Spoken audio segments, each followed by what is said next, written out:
శనగలు. సో శనగ బంగాళదుంప 2 విజిల్స్ పెట్టుకున్నాం.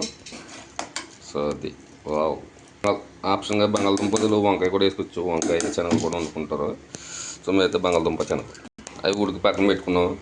సో కర్రీకి ఇవి కట్ చేసి పెట్టుకున్నాం. ఆనియన్స్, టమాటా, పచ్చిమిర్చి బాండీలు పెట్టుకున్నాం. సో ఆయిల్ వేసుకుని ఆనియన్స్, పచ్చిమిర్చి ఫ్రై చేసుకున్నాం.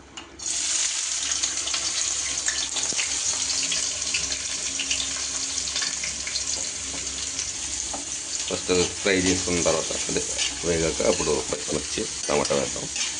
ఫ్రెండ్స్, ఆనియన్స్ వేగిన తర్వాత పచ్చిమిర్చి, టమాటా వేసుకున్నాం. సో మళ్ళీ బాగా మిక్స్ చేసుకుని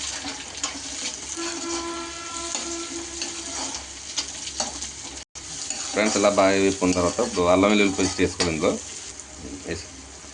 అల్లం వెల్లుల్లి పేస్ట్ ముందుగా సిద్ధం చేసుకున్నాం. అల్లం వెల్లుల్లి పేస్ట్ బాగా తిప్పుకున్నాం. అల్లం వెల్లుల్లి పేస్ట్ వేగిన తర్వాత ఉప్పు, తగినంత కారం, పసుపు వేసుకుని తిప్పుకున్నాం.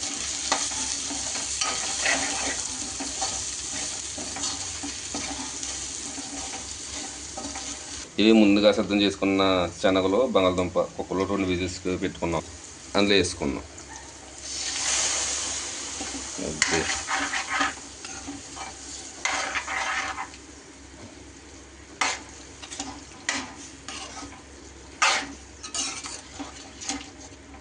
సో ఇవి ఒక 5 నిమిషాలు బాగా ఉడకనిద్దాం.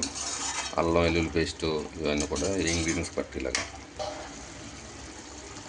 ఓకే, ఒక 5 నిమిషాల తర్వాత ఇప్పుడు మసాలా పౌడరు,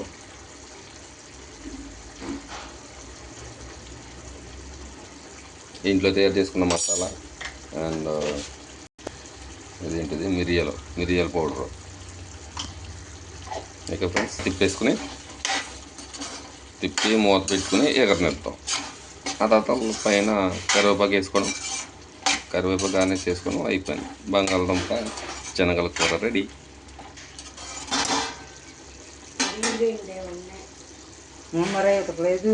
ఇది రైస్లోకి కాదు, చపాతీలోకి, రొట్టెల్లో కూడా సూపర్ ఉంటుంది కర్రీ ఇది.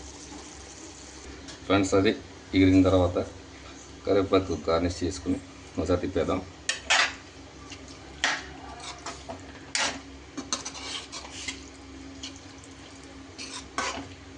మంట కొంచెం పెంచు, పర్లేదు, అడుగు. సో ఫ్రెండ్స్, ఇది ఫ్లేమ్ తగ్గించుకొని పెట్టుకొని కింద ఉడికేటద్దే, కింద మారకుండా చిన్న మంట మీద అలా.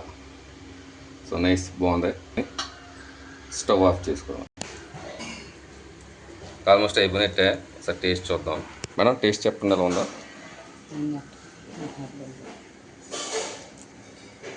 ఉప్పు, కారం అన్నీ సరిపోయాయండి. ఈరోజు లంచ్ బాగానే సెట్ అవుద్దా? Okay, right. అది ఏమైనా ఎక్కువ తక్కువ ఉన్నాయని చెప్పింది తొందరగా. కారం ఎక్కువ ఉంది. Okay, nice. Okay, right.